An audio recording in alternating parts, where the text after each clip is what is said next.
ગામ ગોરડકા। અમારી વાડી પર ખેત તલાવડી છે, તેના કિનારે અમારા મોટા ભાઈ રાઘવભાઈ છે, એમણે એક ગુંદીનું ઝાડ રોપેલું વર્ષો પહેલાં। એમાંથી ખૂબ ગુંદી આવે છે અને કુદરતી રીતે આ ગુંદીનો છોડ નવા ઉગ્યો છે। એની અંદર આપ જોઈ શકો છો અઢળક ગુંદીનો પાક આવ્યો છે। અમે આજે પણ અહીંયા ઉતારવા માટે પહોંચી ગયા છીએ।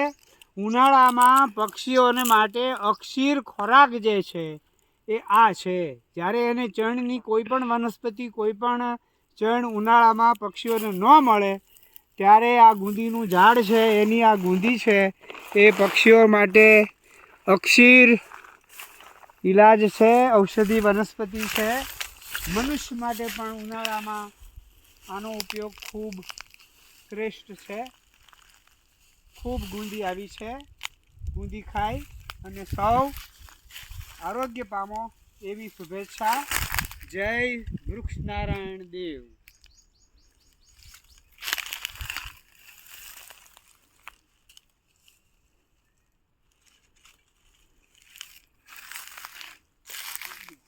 ફોટો જ